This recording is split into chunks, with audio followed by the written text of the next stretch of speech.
everybody, and welcome back to the Dry Pink Dialogue. It is the midweek episode, and we have breaking news from today. Inter Miami signing a pair of wonder kids, but there are asterisks next to both of them, and we will be getting into that, what the players are, who they might, or what they might do for Inter Miami, and why there are some asterisks, and why I think this is a little bit more than meets the eye. As always, I'm your host, Scotty. I'm here with my co-host, Saur. How are you feeling today, my man?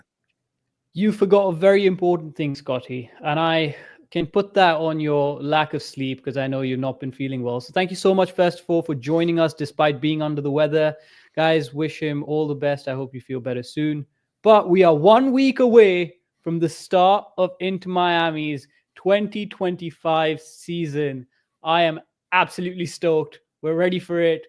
Bring me the first game. Bring me Kansas City. Let's go. How are you?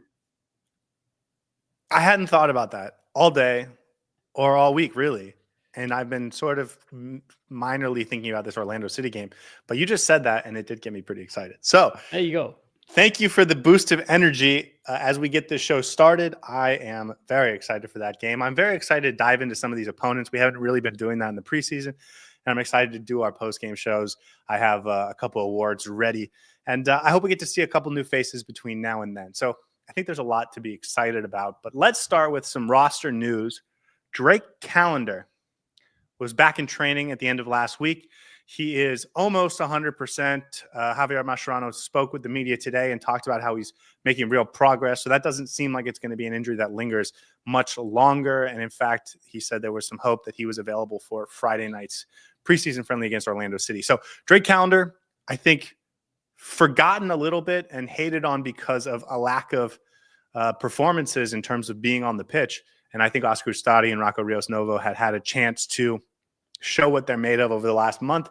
And so I think this conversation that we've been having and previewing this goalkeeping battle is finally going to come to a head.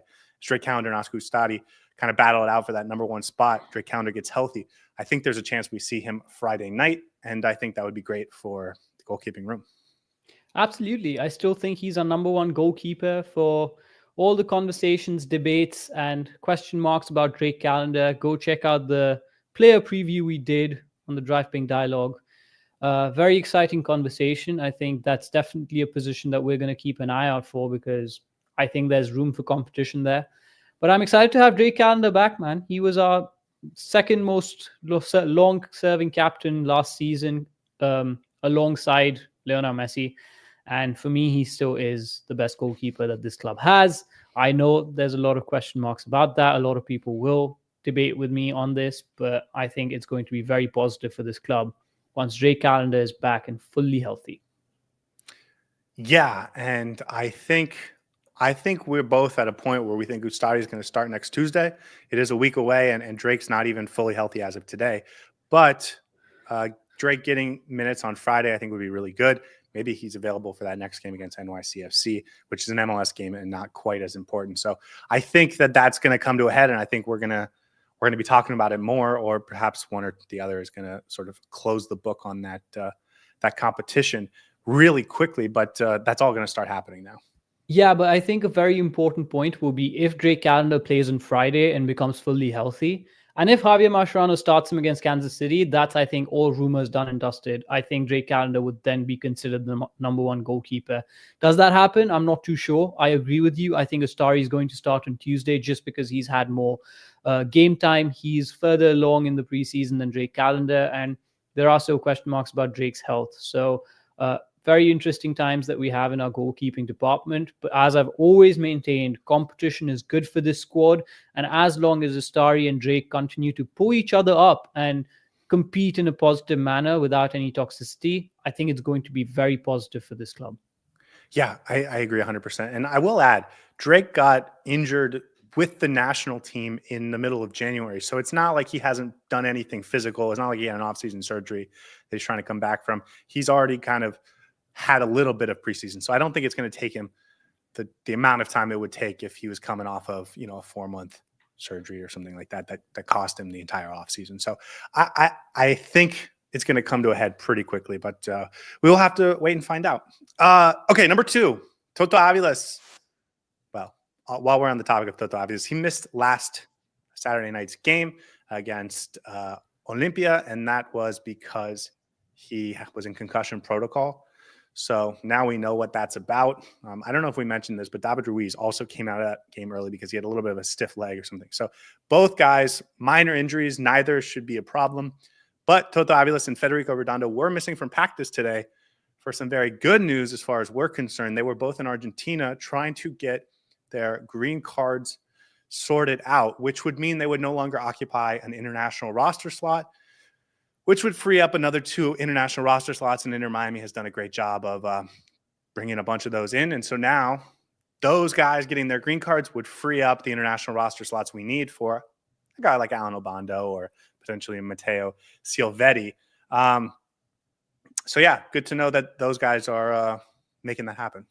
Yeah, that's huge. Very big, because then we take 2 people off international roster slots and we don't actually have to go out and buy roster slots for any new incoming signings.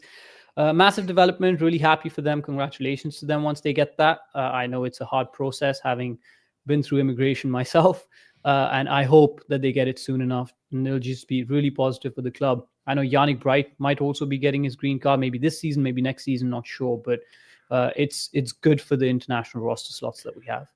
Yeah, I think we should assume all 3 of them are going to get their green cards, and so we won't need to use the international roster slot on any of them. And we'll have that information clarified by the time the window closes. Last year, MLS put out a sort of roster breakdown, but that's what would be the first opportunity to really confirm that. But for now, I think the rumor mill is showing, good things for Inter Miami and being able to be roster compliant in a way that still allows us to bring in a couple more players without worrying about international roster slots, which is phenomenal. I'm a little surprised about Redondo. I know a lot of players have gotten their permits in year 3 in the MLS. That tends to be like the timeline for a lot of guys. And so Redondo found a way to speed that up in year 2. And well, we're certainly grateful that he's figured out how to make that happen. And hopefully those guys can get those and not count as an international player. What else do we have on the cards? Jordi Alba back with the team.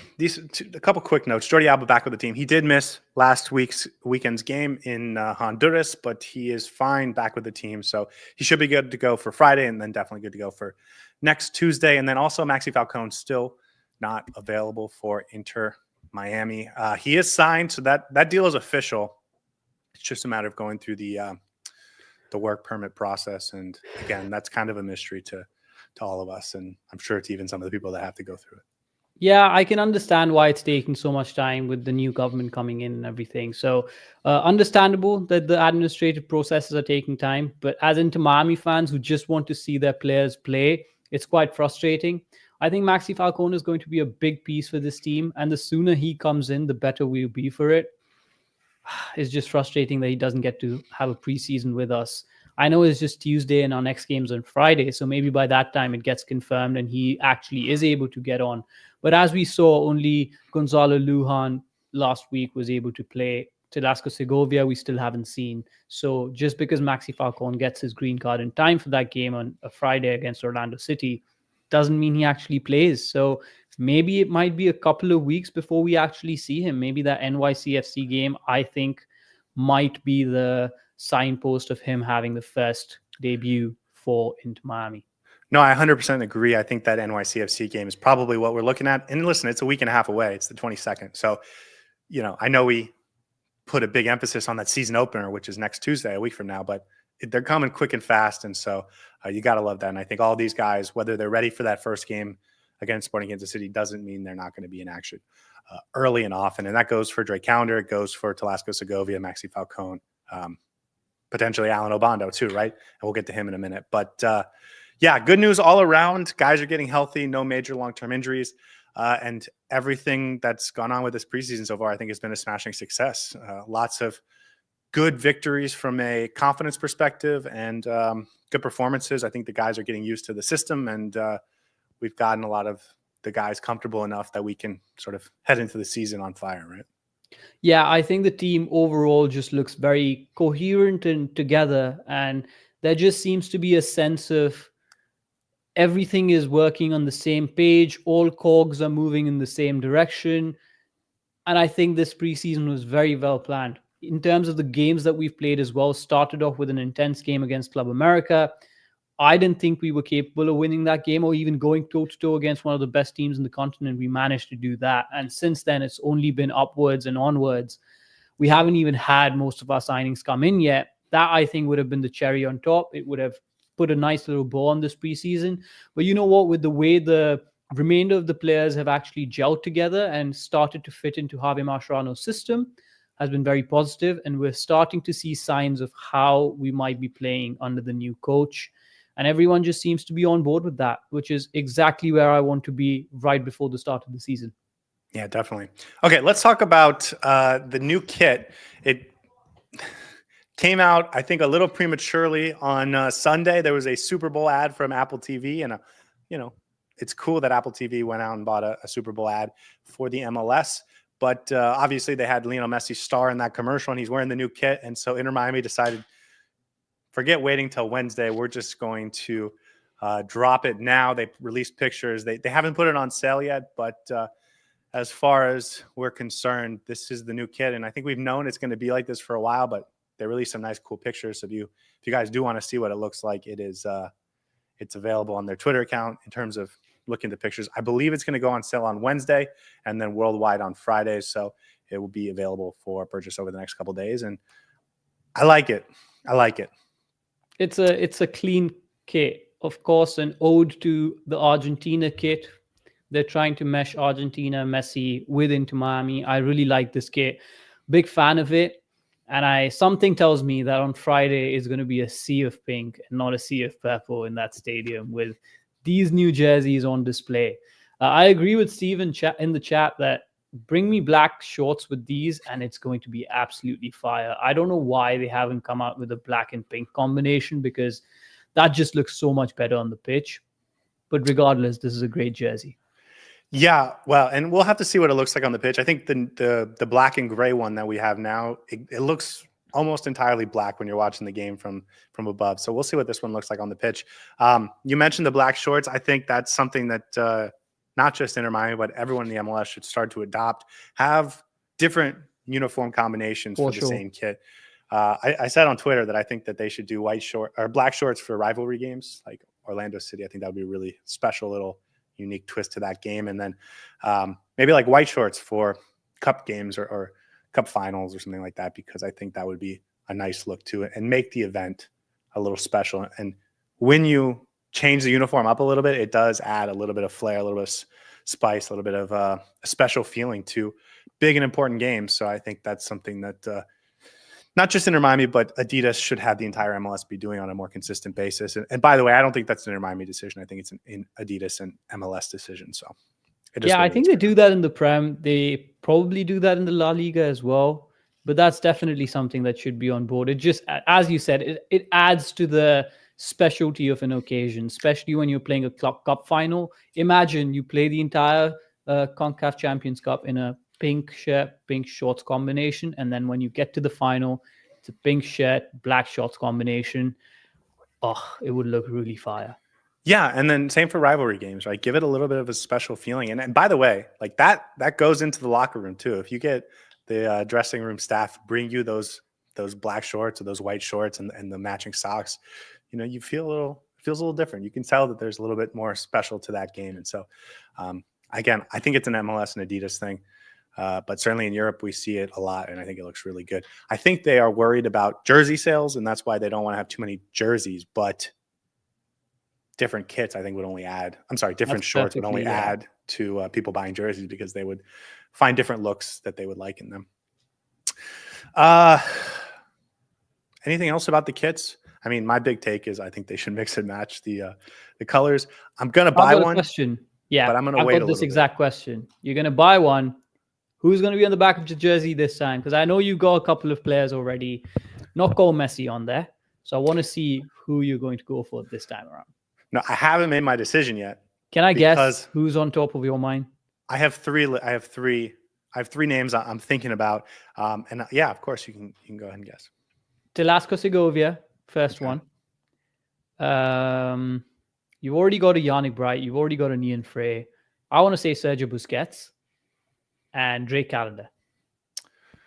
I would like a Drake Callender goalkeeper kit, but Oh yeah, I wouldn't get a goalkeeper on the normal kits. No, I'm thinking about getting either Robert Taylor, Talasco Segovia, or Alan Obando. I think I really like this. Yeah, that would be this young prospect. So I'm gonna wait. One. I think I'm gonna wait a couple weeks and see what they look like on the field. I think I really like the idea of those players, but I want to fall in love with them on the pitch, and I think Robert Taylor would be cool to have too. So. That's sort of how I'm viewing it right now. But speaking of Alan Obando, he's the big name that we talked about last episode. Let me start by saying asterisk next to both of these two players we're about to talk about. In terms of nothing is confirmed as far as we can tell. There was a journalist in Ecuador, sports journalist today, that went on television and talked about how Alan Obando was sold to Atletico Madrid and will be joining Inter Miami on loan. And that's the plan. So he's going to join Inter Miami. And he called it a done deal. But I will add that a lot of the South American journalists that I have followed and really trust have not mentioned this yet. Now, I don't know how connected they are to the Ecuadorian market. We haven't gone after many Ecuadorian players. So take that with a grain of salt, take it with the asterisk. But it's only been one real journalist, and everyone's been running with the story. So keep in mind that the details might be a little fuzzy. I don't think all the finer details have been worked out yet. But if this is to be believed, and I think there's some real truth to it, Alan Obando is going to come be Inter Miami's backup striker this year to Luis Suarez, and he is a very exciting young prospect. We talked about him last week for 20 minutes. I love the potential of this player. I could probably do another 20 minutes on this person. He is such a good prospect. Exactly the kind of signing that we need as a backup striker. You and I both talked about this at the start of the preseason. If they sign an older striker, if they sign somebody who's potentially at the end of their career to back Luis Suarez up, it'd be slightly disappointing. The fact that they're going for a young striker, a striker that can potentially play for Inter Miami for the long term. I know the details are a little bit fuzzy, but he brings so much to this team. Strong, fast, great dribbler, is a great hold-up player as well, comes back to receive the ball. I think he'll be very complementary to the style that we're trying to play. Pressing from the front, athletic, already said big, strong, tall, target man.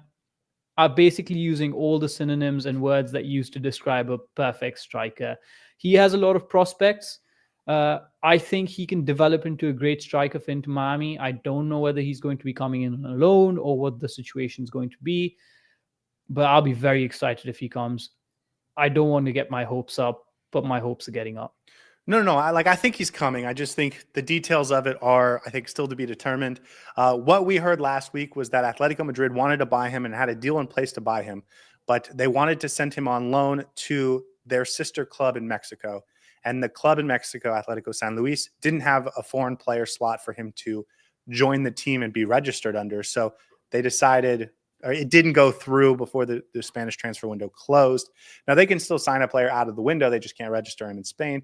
So it would also make sense that they would still go ahead and sign him and then work with Inter Miami to find him a place to go on loan and continue his development while they're preparing for him to join Atletico Madrid. Now, I think the fact that one of the biggest clubs in the world, right, Atletico Madrid is probably one of the 10 biggest clubs in the world, wants this player is a tremendous sign about his potential. And I think it's not just us blowing smoke. That is a clear evidence that this is a guy that the world scouts think a ton of. I don't love this deal as much for Inter Miami as I did when we talked about it last week, because where we left off a week ago was that Atletico Madrid hadn't bought him, the transfer window closed, and maybe that was going to leave an opening for Inter Miami to sneak in and buy him. And if that was the case, Inter Miami would own his rights, obviously.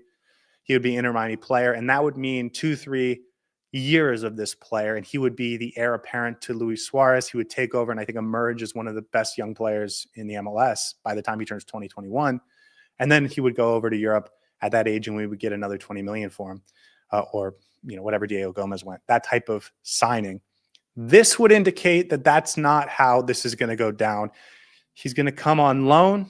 Again, if this is how this all works out, he would come on loan, and Inter Miami would have him for 6 months, a year and a half. Like, we don't really know, but it really would probably just depend on how he would develop. And listen, he's going to get game time with his current team down in Ecuador, and so Barcelona. So there has to be a compelling reason for him to come to Inter Miami over just staying at Barcelona in Ecuador and developing there. So this is interesting. If they don't love how he's developing in Inter Miami, they can cancel the loan or buy him out or move him to a different club. So we're not in the same amount of control as we thought we might have been when we were talking about buying him outright last week and having him be a U22 and a player we can go off of. That doesn't change the fact that he's an incredibly exciting young striker. We needed a striker, and so he fills a role that we needed. He's going to get minutes because Luis Suarez is not going to play 50 games. And I think to have a young player like this is super exciting. And then I think in 7 years, he's going to be a stud in Europe, and we're going to be able to look back and maybe I'll have his jersey and we'll have pictures of him in Miami, and we'll be able to talk about this time at our club. So like, there's still a lot of positives. That's the only thing that makes this not quite as amazing as it would have been if we had this conversation a week ago. No, you're absolutely right. First of all, the fact that Atletico Madrid is in for him and potentially have purchased him, massive, huge, because they're placing a trust in this young player. He is potentially on his way to Europe eventually, whether it's this season, next season, in 2 years. The prospects of this player are immense. The trust that the biggest footballing clubs are placing in this player and the kind of feedback that everyone's given on him and his prospects are fantastic. So the fact that Inter Miami has the opportunity to have him, whether it's for 6 months, whether it's for 1 year, is very impressive that they managed to pull this off. I doubt it would be 6 months. I think at minimum. That's what I was going to come at. If it's 6 months, I don't think it would be 6 months. That for a loan move, that's a little bit too less. By the time we get to fall in love with him, and I have a feeling we'll actually really enjoy him playing for Inter Miami. I really do too. By the time we start falling in love with him, it's time for him to go back. So I think financially, realistically, in terms of what we want from this season, it doesn't make sense. I'd rather go with a more long-term solution, perhaps. And that for me would be slightly of a less exciting deal if it's on 6 months. If it's 1 year, I can see it being a little bit more positive for Inter Miami. If he explodes, fantastic. That means he's going to have an important contribution to this team. He's probably going to move on after that if he performs really well, and that's okay. We can recognize that his adventures are elsewhere and he is bound for Europe. That's fine. We're going to have him for 1 year. It's going to be really exciting. If he doesn't perform well, or if he even does decent enough, there might be a case to be made that he could continue to be loaned out to Inter Miami, perhaps, and continue his development here at the club. So that 1 year loan excites me a little bit more. But yeah, the caveats are a little bit confusing. I still don't know how to feel completely about this deal. Overall, though, this player is superb, very exciting, and just to see him play for Inter Miami would be great, in my opinion. No, listen, I don't think any Inter Miami fan should be upset about this deal. I just think it's 90% of what it could have been at this time last week, and that's still pretty good. We needed a backup striker. I think this is a very exciting young player. It just means he's not going to be the guy that carries Inter Miami into the future for the next 2 or 3 years and scores 20-plus goals for us, which is fine. He's going to be the backup striker to Luis Suarez. He's going to get real minutes, and hopefully he has the same type of impact that Leo Campana had last year, where he gets us, points that we wouldn't have gotten if it wasn't for that player being on the pitch when he was. Exactly. And so I think he can do that. I don't think he's going to be this huge upgrade over the course of the next 12 months. I think we should sort of temper our expectations. He's 18 years old. He's an incredibly exciting young prospect. And again, in 5 years, 7 years, he's going to be a stud.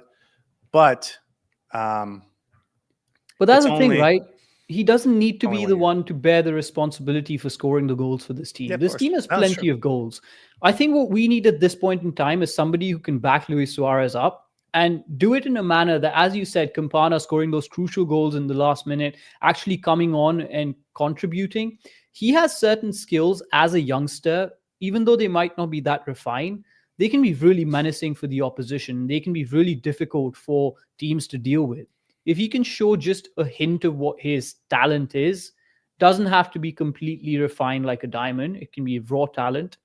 I think he can have a lot of contributions in quite a lot of games, especially where we might struggle to break down a low block, or we need somebody to do the running towards the end of the game and catch oppositions on the break and encounter. I think he will really add a lot of different dimensions to this Inter Miami attack. So doesn't need to bear the brunt of the goal scoring responsibility, but I think he'd still add a lot to this team. No, I agree. I'm really happy with this signing. I hope it's like, I think this is awesome for a backup striker. There's a lot of MLS teams that are going to go out and sign an MLS veteran to be their backup striker. And, you know, their fans are going to say, I hope we never have to take our starter out. This is an incredibly exciting young backup that's going to come in, and I think we're going to watch him with anticipation every time he's on the pitch. It's just, he's 18, and that's young. That's really raw and early in the development period. And hopefully Inter Miami watches him grow and blossom over the course of the next year. And then we get to watch him in Spain or throughout his career be an awesome player, and we get to watch back with pride. So I think it works on all fronts. And there is actually an added bonus to this that we'll get to in a few minutes when we talk about Silvetti. But yeah, this is the striker. He's tall, he's big, he's strong, he's athletic. He's got good finishing boots. He's one of the best young prospects in Ecuador. He's already made his national team debut. So I like this is a great signing. And the fact that we get him on loan makes it possible for us to do other things, which is, I think, the nice, you know, silver lining to this is it would be cool to have him for the next 4 years. But I think having him for 1 year allows us to bring in someone else that we can have for the next 4 years. And we'll talk about that in a minute. So Inter Miami gets their backup striker, and I think he's going to be really fun. And, you know, I might have a jersey of his in a couple weeks. Let's see. Hopefully this stands out well for us.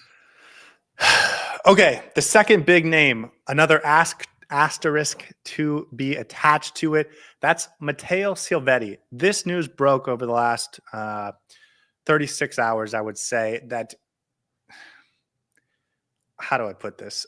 There is a deal to be made for Mateo Silvetti.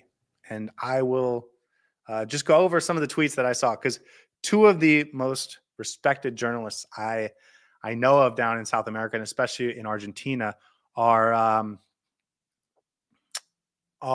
commented in a very interesting way. And oftentimes with journalists, they're very diplomatic, but oftentimes they're very specific in the way they word things. And so I wanted to be very clear about this. But before I get into them, the idea was Inter Miami was going to buy this player, Mateo Silvetti, from Newell's Old Boys for, you know, $5 million plus maybe $3 million in add-ons, something like that. $4 million plus $3 million, something like that. Certainly he would be a U22 DP. He's a 19-year-old winger. We can talk about his play style in a minute, but and then the idea was he wouldn't come until the summer or maybe even next season. So part of the benefit of having Alan Obando come on loan for a year is you don't have to pay a transfer fee for him. You don't have to make him a U22 DP. You still have a U22 DP slot that you can use for a player like this. What are your initial thoughts on Silvetti? Oh, you're on mute. Hasn't happened in a while, so I'm glad we got that out of the way. It's always that one episode where I'm on mute. I love the MLS because you get transfer rumors out of the blue. Nobody's expecting it. And then suddenly you get linked to the player. And then 2 days later, you're signing a player. I didn't know anything about Mateo Silvetti before today. I looked into him and I started doing some research. Newell Old Boys, winger. Very exciting. Very exciting. As you mentioned, caveat, asterisks, all of that aside, I'll let you talk about the details. But as a player itself, I think he primarily plays on the left wing. He is so silky with the ball. Again, a little bit of a different mold to a normal winger, because it seems like he's a bigger built than someone who'd be that good with the ball at his feet.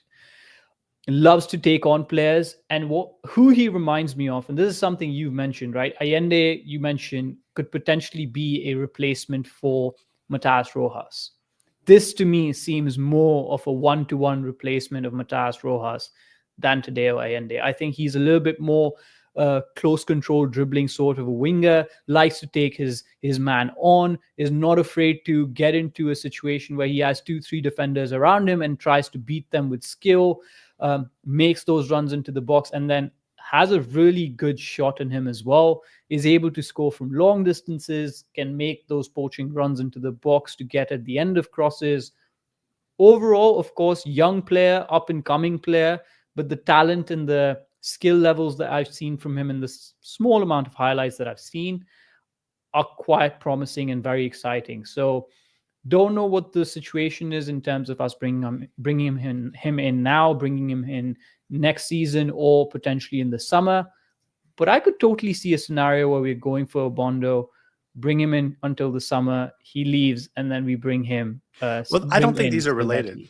I don't think these are related at all. And the only thing I think that they are related is Inter Miami realized they can probably get this deal with Atletico Madrid done, bring Obando in on loan, and then because you didn't have to pay the transfer fee, he's just on the roster, but he doesn't take up one of those really precious spots.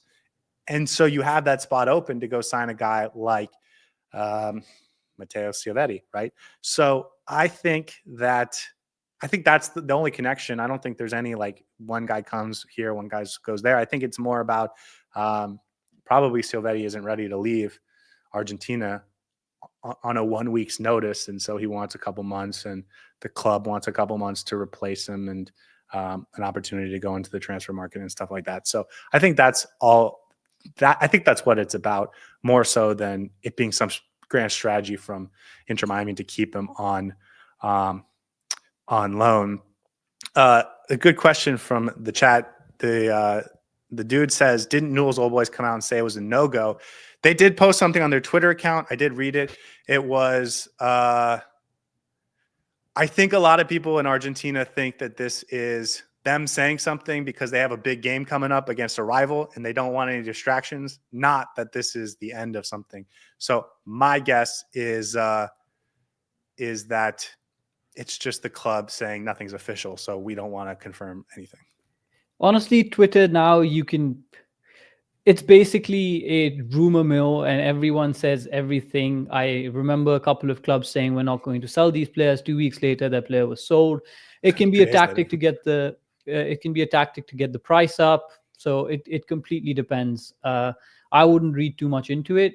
Yeah, it might be that they're not willing to sell now, but who knows what happens in 6 months, but we'll see.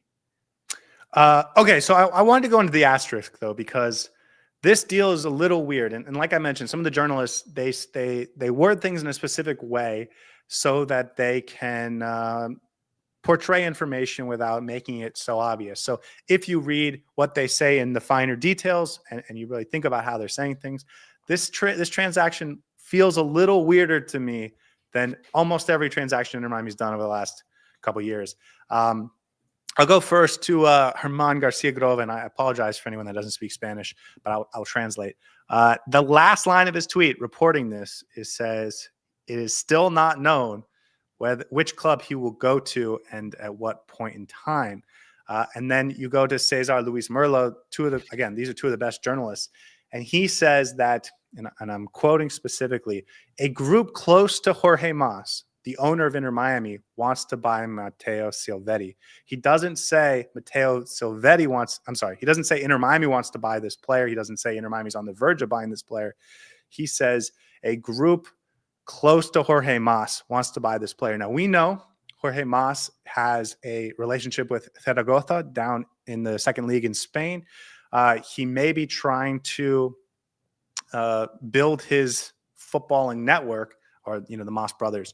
And so I think this is a little weird, and I'm waiting for more details there. It doesn't feel like it's directly he's coming to Miami as a U22 DP, just like Federico Redondo was. Now, am I reading too much into those one sentences? Maybe, but also I think they put them in there for a reason. And I think they worded them the way they did for a reason. So I don't know. I just want to say I think this player's coming to Inter Miami, but I think there's a little bit of an asterisk as we sit here right now. Yeah, it's really interesting. And I think there's a whole other conversation to have about, do we even need him this season? Right? We have so many already. Well, they want him. Options. They want it because they went out and tried to get Baltasar Rodriguez, and that's clearly fallen through. So I think this is the next guy in line. Yeah, and again, the wording of it makes me a little bit skeptical whether Inter Miami is actually involved or not, because a lot of the times when a rumor involves Inter Miami, it'd be the easiest fruit that all these journalists would pull out from the tree. That, oh, Inter Miami is interested in signing this player because it will generate a lot of clicks. It will generate a lot of news. So the fact that Merlot has come out and said that a club close to Jorge Mas, so again, a lot of caveats and distinctions, probably the most that we've seen for any player come to Inter Miami. It'll be, I think, clear in the next few days, maybe a week. But overall, if he comes, it's going to be very exciting for Inter Miami, whether it's now, whether it's in the summer. And if he doesn't, then I guess we have plenty of options in the left wing spot already, and maybe we go for somebody else. Yeah, so Inter Miami at present has 2 spots on their roster available. Clearly, it sounds like one of them is going to go to Alan Obando, and the other one can go to this kid, Matthew Silvetti. And I think that would complete this roster from an international roster slot perspective, from a U22 DP special parts perspective. I think that would probably clear up most of what they have from a cap or wage perspective. So this feels like 2 moves that would complete the roster in a lot of ways, and I think they would have good depth across the board. And it feels like it's the one position, aside from striker, that this team still wanted. We know they flirted with Baltasar Rodriguez for a long time. We know that was a swap deal that they wanted to do for Facundo Farias. We know that once Raul Sanyehi got reassigned, that deal kind of went silent. And so maybe this is the new player and there's more money involved and everyone wants to be more ambitious. Like, I don't know, but this is an incredibly exciting talent. My thing watching him was he was very good taking guys one-on-one. Like, he has that instinct to just go after guys. He can go both left and right. He has the technical ability, as you mentioned. He's very silky on the ball. And so to me, that's what he is as a player. I don't know, aside from Robert Taylor, if anyone has that sort of profile on Inter Miami right now. And so if this is a guy that they can bring in, and again, unlike that conversation we had about with Obando, he is a guy that we would have for 3 or 4 years before potentially selling him on to Europe. And I think this would be a really exciting player to have opposite of, Lionel Messi. Yeah, and I think after Matas Rojas left, on the wings at least, we haven't had that kind of a player, the ilk of a player that Matas Rojas was, taking on the man, nice dribble on him, close control with the ball at his feet. We sort of lost that. Fafa Pico, pace, athleticism on the left wing. Tadeo Allende, quite similar in that sense. Robert Taylor maybe is good at taking players on, but again, nobody knows what his future is. So on that left wing side, at least, he brings a different dimension, a different quality, and he'll probably be a player for the future, but that doesn't mean that he can play immediately. And I think he can do it both sides. Like, I don't think he's limited to that. I think his future is still up for debate. I think he could be probably a really interesting. I would label him as a winger rather than a left winger or a right winger. And then you're right. He has the qualities and the attributes to play in the 10 as well, because he's so good with the ball at his feet. Yeah. Now listen, he's very young. He's 19. He's only played a handful of professional games, and unlike Obando, he hasn't. He's been playing with the U20 Argentine national team. So while Javier Mascherano is probably very familiar with him, it's not like he's a hugely experienced or well-refined player. I will add that this is a guy that I think has a lot of people really excited about him, but he's sort of emerging onto the scene. He looks like he has a really impressive physical build. You mentioned it, but you don't see guys like, Benjamin Kramaski, for example. He's very impressive physically. You don't see a lot of guys like that have the sort of technical silkiness that I think Silvetti has. So I think he's a very intriguing player, and I would love for Inter Miami to land him. And I think it would complete the roster in a very interesting way.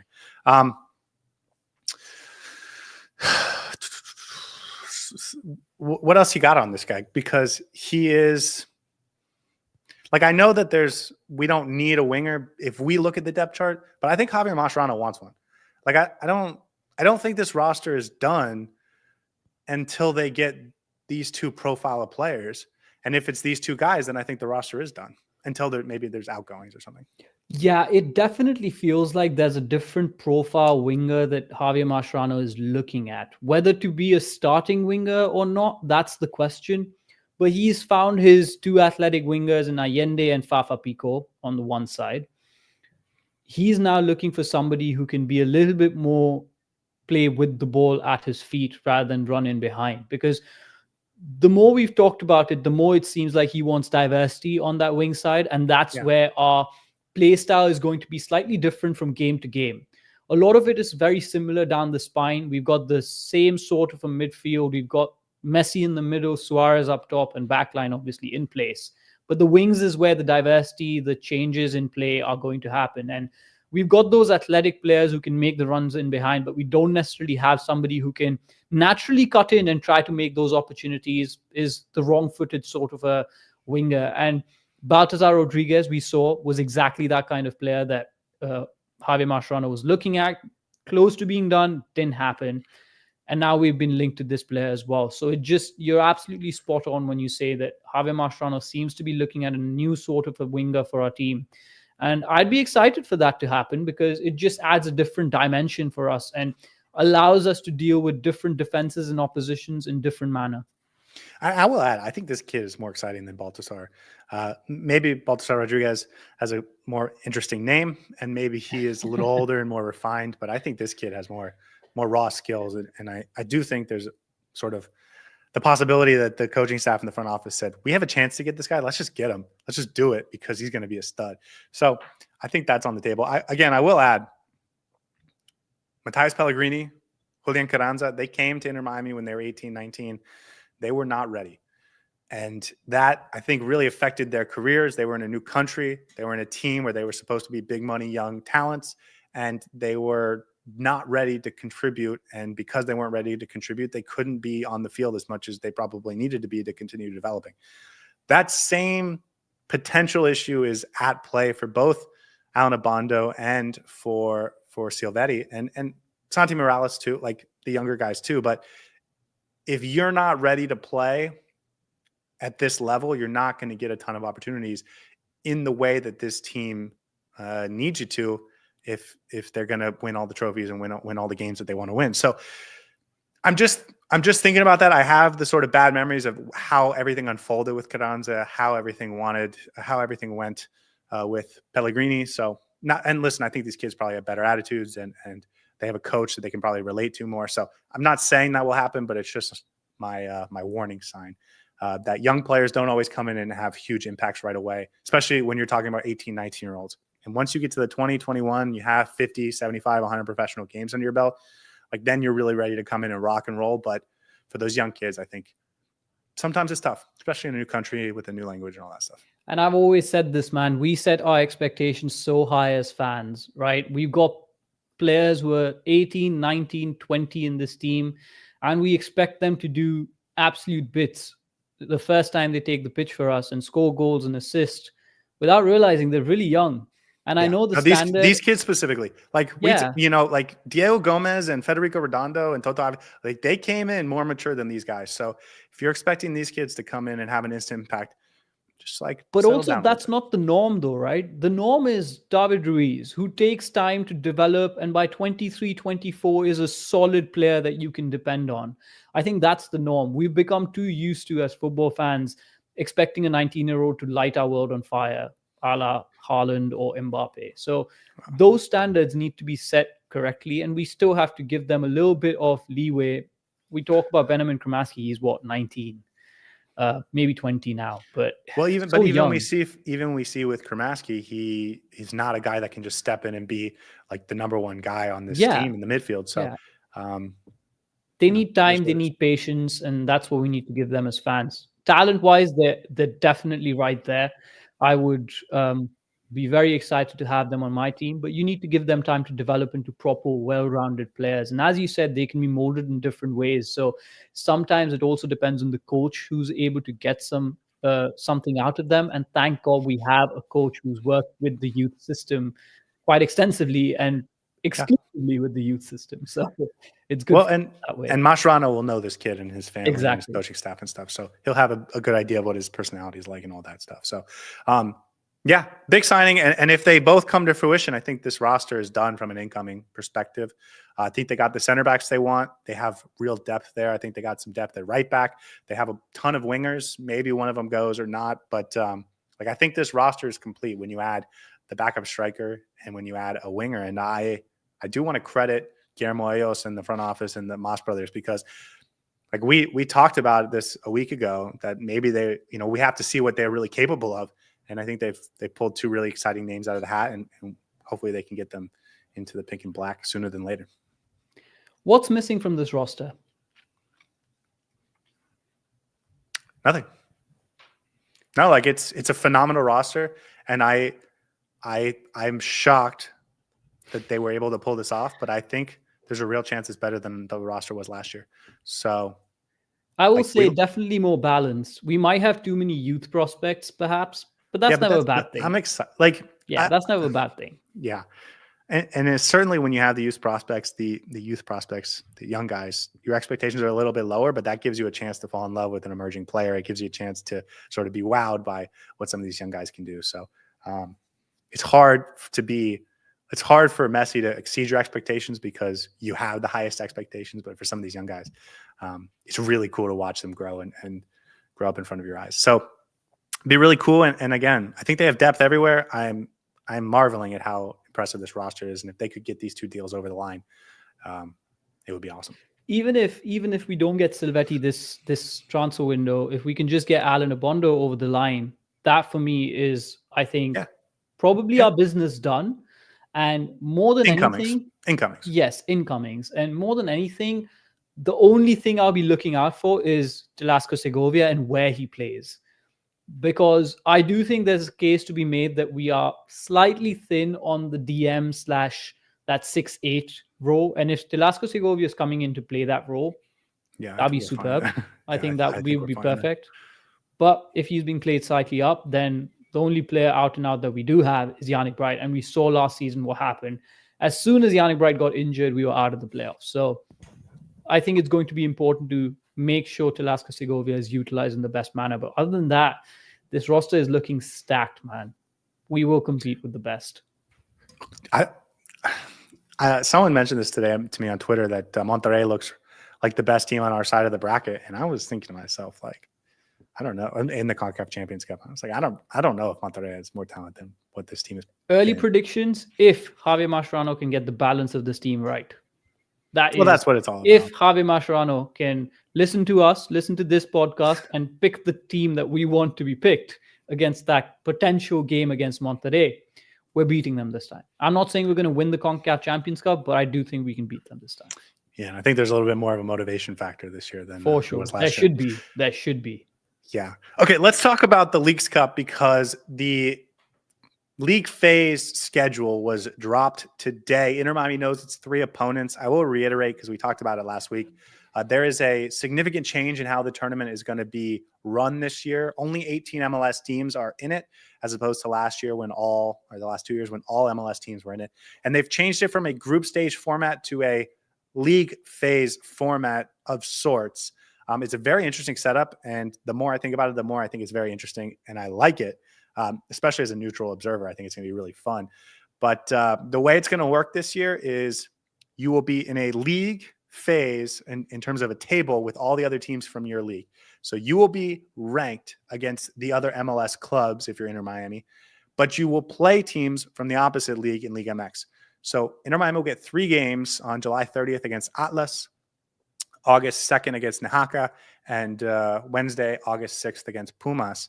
And they're going to have to win all 3 of those games, or at least 2 out of 3 games, and they're going to need 7 points minimum if they want to advance into the knockout rounds, which only 4 MLS teams will advance into.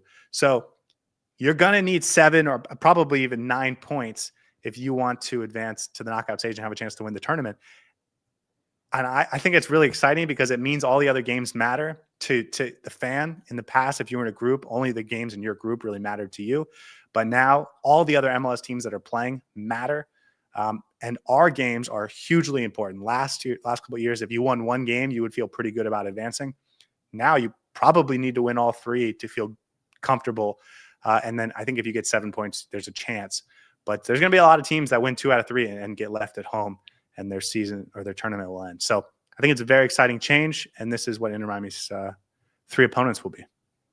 Yeah, I think there's a lot of people who don't necessarily consider Leagues Cup a priority for Inter Miami, but it'll be exciting to watch a new format. I don't think this tournament setup has been seen anywhere else. I haven't seen a tournament setup like this before with my team in it, so I'm excited to see what happens. You're right. It's going to be really hard because now you have to not just beat the 3 teams in front of you, but hope that the other MLS teams don't have a similar or a better record than you, because otherwise you'd be gone in the first stage itself. So exciting. I'm glad we get slightly different scenarios in this tournament, because otherwise we would have had 3 very similar tournaments throughout the year. This just adds a different dimension to it. In terms of our opponents, I think the only team that I'm truly familiar with is maybe Pumas. We haven't played them before, but still, Atlas, Nate Saka, I'm not sure how to pronounce that, but should be difficult games. It's Mexican teams anyways, so won't be easy by any means. We need to put our best foot forward. Again, I know it's not a priority for Inter Miami to win the Leagues Cup. You're always going to put the MLS Cup first, but I want to fight back on that. I want to fight back on that because, like, if you ask me right now, what do I care about? Leagues Cup is like last. Like, I'd rather win the Supporters Shield. Exactly. But once we get there, I'm going to want to win every game. Champions Cup is done. We'll be in the MLS Cup, but I don't think this time around we care as much about finishing first in the East and setting that point. Again, it is so easy to say that right now. Yeah. But every game day, I'm going to want to win. And I mean, if we get kicked out, you and I will be probably fuming on our podcast, and it's going to be and we're going to blame we're going to blame whether it's the coaching staff that messed up or whether it was the certain players that messed up. Like, we're going to be upset about it. And so, like, I get it's so easy to say it doesn't matter. I get it's so easy to say play the B team, but like when the tournament comes, we're going to want to win it. And guess who else is going to want to win it? Javier Mascherano and Lionel Messi, because they're very competitive and they're going to get there and they're going to say, this is our opportunity to win another tournament and win another trophy. Let's go do it. So I think that like having that conversation becomes redundant because it's so easy to say now, but it won't come to fruition. And by that time, we would have known if we'd won the CONCACAF Champions Cup or not. But it doesn't matter. It doesn't matter because even if you win it, then you have to defend your. And you're like, okay, now we want to go win the Leagues Cup. Yeah, exactly. Sure. And so even if you win the CONCACAF Champions Cup, you certainly feel better if you don't win this tournament. But like before the tournament and after the tournament, I think it's fine to say it doesn't matter that much. But when the tournament starts, we're going to want to win it. We're going to want to put our best lineup every game, and we're going to want to prove to these Mexican clubs we're better than them, and we're going to want to beat any MLS teams we end up playing if we get to the semifinal and final. So I don't want to put down this tournament because I think it's going to be fun this year. I like the changes, and I think Inter Miami is going to really try and win it. I also add that all 3 of those games are at Chase Stadium, so home field advantage for the first 4 games if Inter Miami goes that far. The 4 MLS teams will be linked up or matched up in the quarterfinal against a Liga MX club. So the only chance you'd have to face an MLS club would be in the semifinal or potentially the final. So it's going to be Inter Miami versus Liga MX for most of these games and probably all of these games. So I think it's really interesting that we get to play some teams we've never played before, and I'm really looking forward to it. Absolutely. Yeah, Ash says it best. F it and win everything. Hey, you can't win the quadruple without the Leagues Cup, right? So it has to be one of the trophies. Yeah, you can't win 5 trophies without winning all 5 trophies.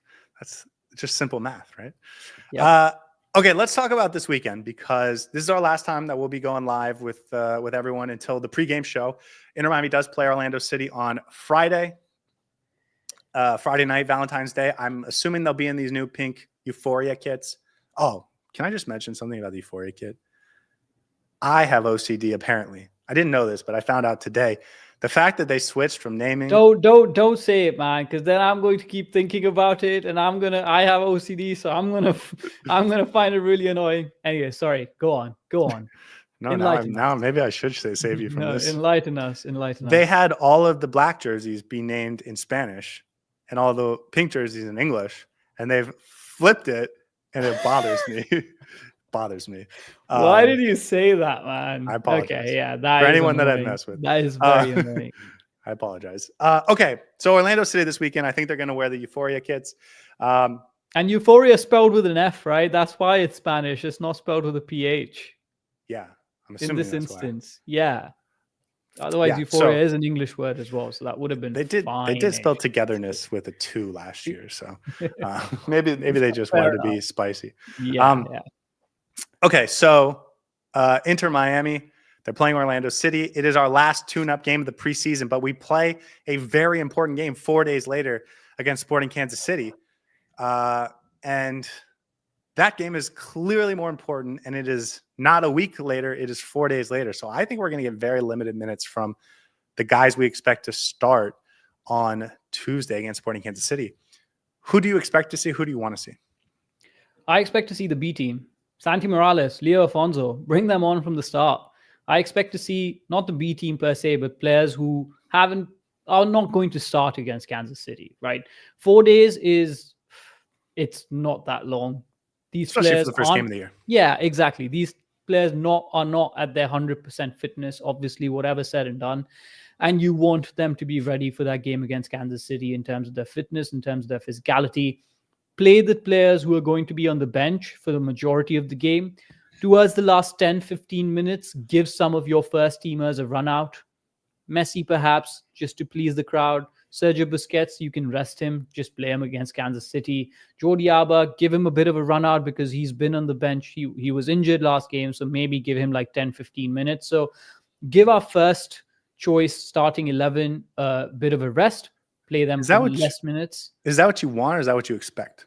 That's what I expect as well. I think this game is too soon. 4 days is nothing. It's a very short turnover. So that's what I expect as well.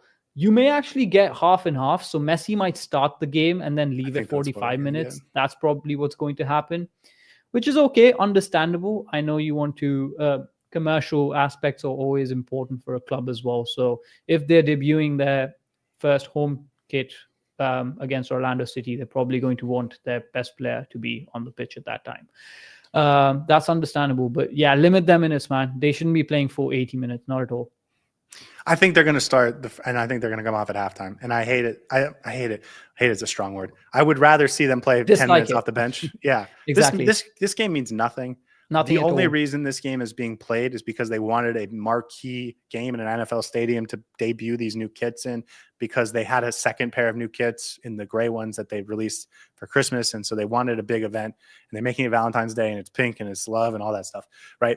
But they could have, this game is so meaningless. We're going to have big games against Orlando City in the course of this regular season that will be very exciting and very important. But this one's not it. 15 minutes off the bench is what I want. And I would love to see guys like Kramaski start at the number 10. I'd love to see Yannick Bright and Talasco Segovia get a run out together in that double pivot. Robert Taylor and Julian forgot about the new signings. Absolutely forgot about the new signings. Yeah, I don't think we're going to get Falcone, but Segovia I expect to play. And I would like to see him play. Lujan, I would like to see him play. Run out. Yeah, I would like to see Lujan play a full start. I would love to see Infre right back. I'd love to see Tyler Hall get some real minutes. Yeah. Santi Morales. And so there's a lot of Leo Afonso. There's a lot of guys I would love to see get 65 minutes in this game. And I don't think it's going to happen. I think we're going to get 45 and 45 from the A team and the B team. So that's my expectation, but I would love to be proven wrong. Also, the biggest one is I would love to see Drake Callender get 90 minutes in this game. Yeah, absolutely. I think Drake Callender needs to be back in goal.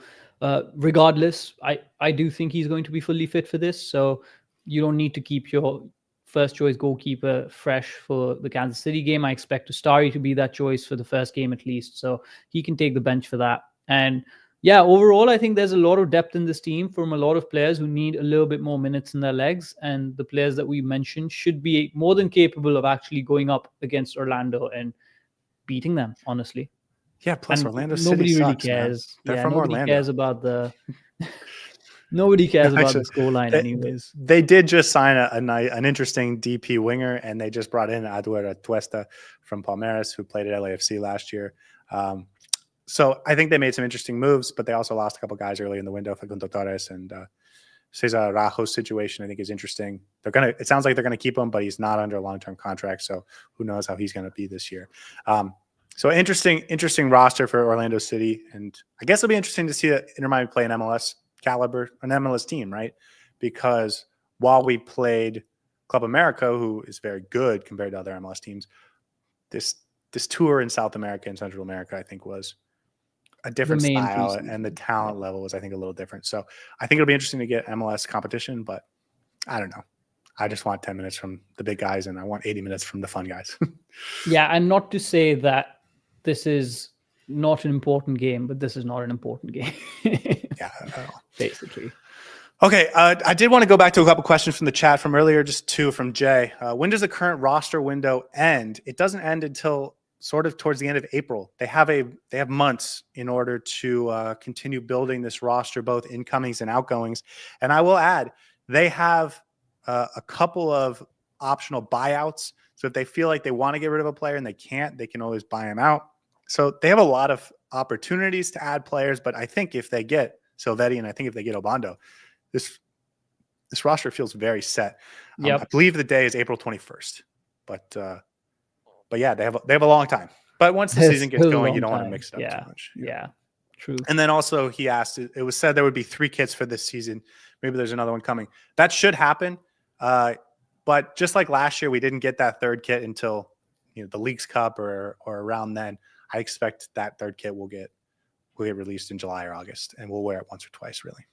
They have big expectations to fulfill, big shoes to fill after last year. I really liked last year's kit, so I'm excited for that. I know. I wouldn't mind seeing it again, but I don't think we will. Okay, guys. Thank you so much for being a part of this. It's a pleasure as always, and I appreciate you guys being in the chat. As always, I hope you have a wonderful night. We will see you guys next time. Hey everybody, thanks for tuning in. Do us a favor and hit that like and subscribe button. Since our first viewer, sharing this with you all has been the very best part. So from the beginning until the end, thank you for being a part of this and have a wonderful day.